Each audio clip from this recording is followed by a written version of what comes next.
Guys, today I'll be showing you what software we're going to be using to be making our Android applications, as well as how to download it and get you guys used to the interface of the application.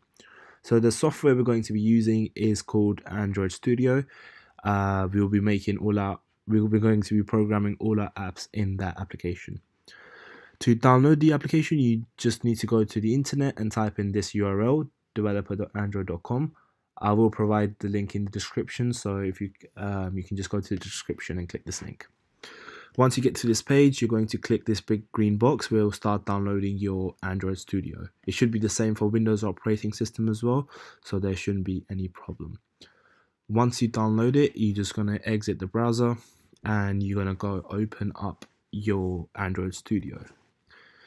So once you open Android Studio, which is loading right now. So yeah, once it loads up, it's going to come up with a bunch of options. We haven't created an Android project before, so we're just going to click Start a new Android Studio project. Once you click it, it's going to come up with this page. You're going to name your application. I'm going to call it My First App. Oops. And you don't need to worry about this too much, so leave it out for now. And this is the location your app is going to be saved. I'm going to leave it how it is, but if you want to change it, you can just click this 3-dot button here and select wherever you want to save it. Once you've done all this, you can just click next, and this is quite important. So basically this is the Android software you're going to be designing on. You can select the latest one, but not many devices are actually activated on this Android platform. So I suggest for now, because we're making all the basic apps, just select the Android ice cream sandwich, Android 4.0.3. Once you have this selected, you don't need to worry about this bit here. You just click next and you come up to this page. Basically this is like templates for your app. Depending on what type of app you're making, this will help you start up your app from the ground level. But for now, we're starting from the scratch, so we're going to click the default option, which is empty activity.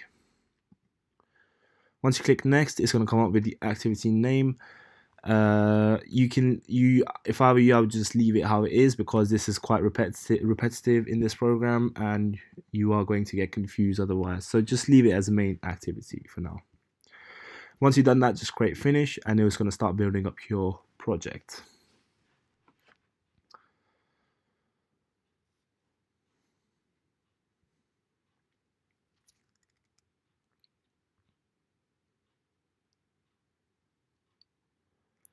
So once this program loads up, you're going to be given a bunch of options. It's going to contain a blank screen like so. So what you need to do is go on the left side and click project. Once you click project, it should start loading up the folders and files. Here we go. So this contains two options. It's called app and Gradle Scripts. So basically app is contains selections and folder that makes up your app.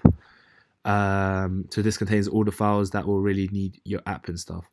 And Gradle Scripts is basically, it's an open source build tool. It's what Android Studio used to build your app from these folders and files. If you want, we can make a custom script and we can implement it to our build, but we don't need to do that right now, so we can just leave it for now. So when you go into the app, it's going to give you 3 folders. It's going to give you manifest, Java, and res. Res stands for resources. So when you click manifest, it's going to contain a single file called Android manifest.xml. Basically, this contains all the information, or basically the basic details about your app, such as icons, labels, your app name, your app theme, etc. You don't need to know much of this code right now, but in the later videos we will be coming back to editing this. The next folder is the res folder.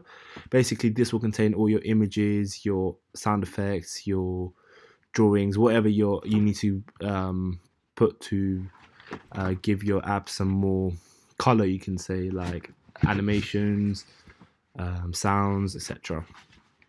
And this folder here is basically our main folder we're going to be working in. Basically, this is the place where we actually build our app. When you click Java, we're gonna ignore this for now, the test folders, and we're gonna click this. When you click it, it's gonna have main activity, and you're gonna click it. So if you haven't done Java programming before, this might be a little confusing for you, but it's not really that confusing. So basically, we're importing a package. I'll go through in more detail in next couple of videos about the packages. And here we're importing two classes. Again, you don't need to know the terms right now. I'm just giving you a quick overview of what it is. Basically, this is app compact activity. Basically, compact stands for compatibility, and basically this allows our app to be compatible with older Android versions. And Android bundle, this one is really just it comes with pretty much all the apps you make. It allows it to make it Android compatible. Here is our class main activity where our Android app is all laid out. You don't need to worry about this right now, but we'll come to this in the future videos. So now you're going to go to the activity main.xml, where you're going to discover your app layout. Sorry, if I just zoom up quickly so you can have a look. So this is how your app screen is going to look like on your Android phone. On the left side here, you have the user interface elements where you can pretty much use in your app.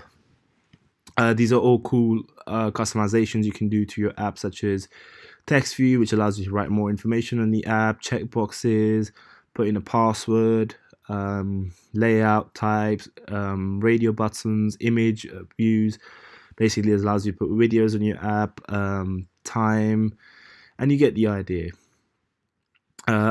Around here, you're going to get options to basically display how your app looks on here.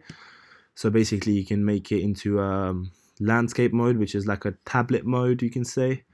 I'd prefer to keep it like a single mode here. This option here allows you to basically pick the display of your phone.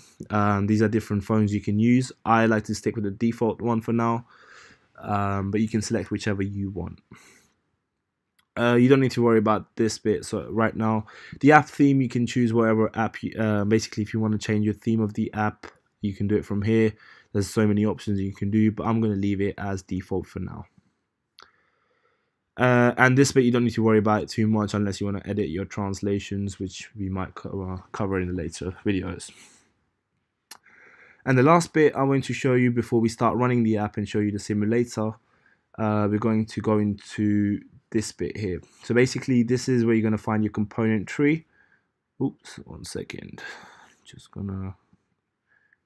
Okay, so basically this contains, this is basically a component tree, and basically it contains all the elements that make up your app.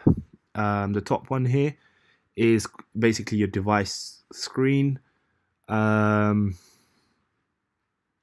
within that we have a relative layout, which is here.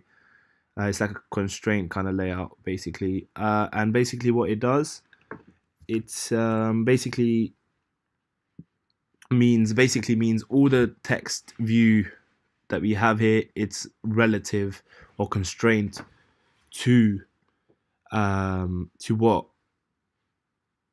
Yeah, basically, yeah. So basically you don't so I'm confusing myself here. So basically it's just like it means like everything is relative laid out to what's around it. Yeah, so basically yeah, that's it. Here basically this bit here is the properties for your elements. So see, I've clicked hello world.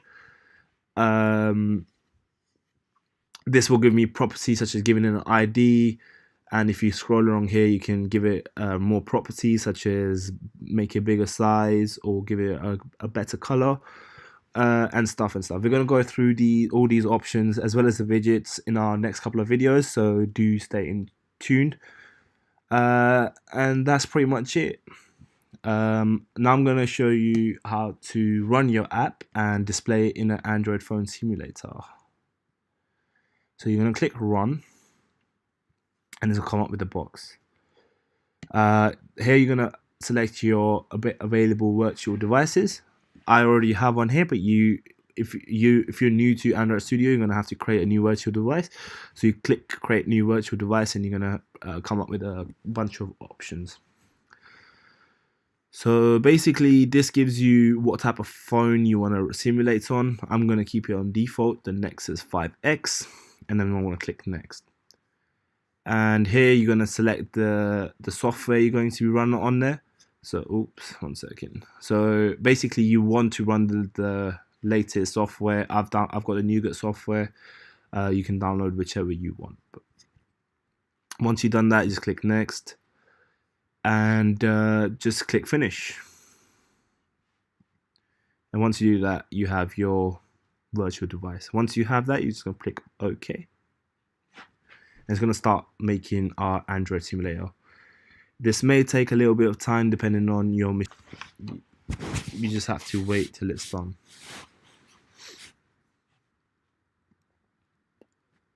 Now you can see we have our Android phone simulator. It's just starting up the app. Whilst it's starting up, I'm going to go through these options here. Basically, this is the power button. Basically turns your phone on and off. This is the volume up and down. This is to make your phone landscape or portrait. And that's pretty much all you need to know. Let me just, oops. There we go. So once it's loaded up, it's going to come up with the Android screen. And as you can see, welcome, it's going to give you a welcome message, and you're going to just press got it. And it's going to run your app.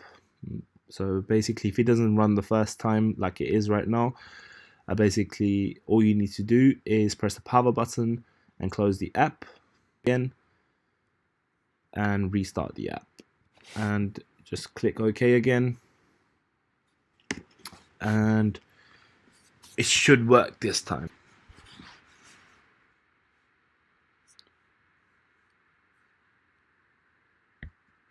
Okay, now it's loaded up. Now we just have to wait till it brings up the app.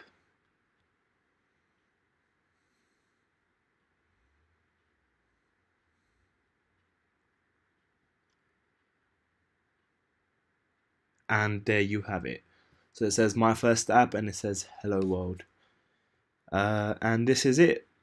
So in the next video, we're going to experiment more with what the widgets we have here, and experiment with properties as well, and just have a little play about with all these the properties and widgets. I hope to see you guys in the next video, and if you guys have any questions, please leave your comments below, and I will get back to you as soon as possible.